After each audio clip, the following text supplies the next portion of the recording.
determine the relative risk also. One thing important, prevalence is neither determined cohort, neither by case control. Can only be determined by cross-sectional studies. So keep this in mind. So what is the formula for incidence? Incidence is given by the formula number of new cases, okay, upon number of population at risk. So did we miss anything? Yes, number of new cases at a particular time. Okay, this is the formula for incidence. So now how do we calculate the relative risk? So first of all, we'll draw a box. Whenever you get to know that this type of question comes in your exam, you just have to draw a box. Okay, on the top of the box, you write disease present or absent, or the exposure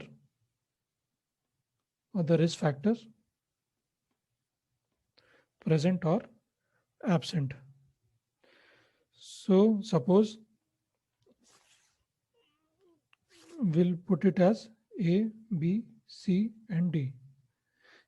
This much number of person, I mean number of person have the disease and are exposed to the risk factor. Okay, and coming to C, they have the disease but they don't have the risk factor.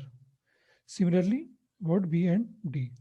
So the total number of exposed individuals would be A plus B, and total number of non-exposed would be C plus D. Okay. So what is relative risk? It's basically the incidence among the exposed individuals and the incidence in non-exposed group. Okay, this is the formula for relative risk. Okay, so what is the incidence in exposed? It's A divided by A plus B divided by C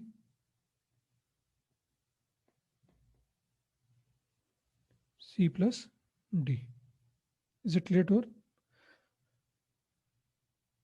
Incidence among the exposed is A divided by A plus B. Incident among the non-exposed is C divided by C plus D.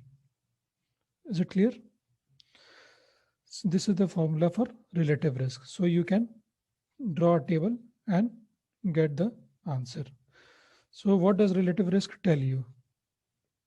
Suppose you get relative risk as 10. So it means that if one smokes, his risk of getting lung cancer is 10 times of that of a non-smoker. Okay. Basically, relative risk tells about the strength of association of the risk factor. If it's less than 1,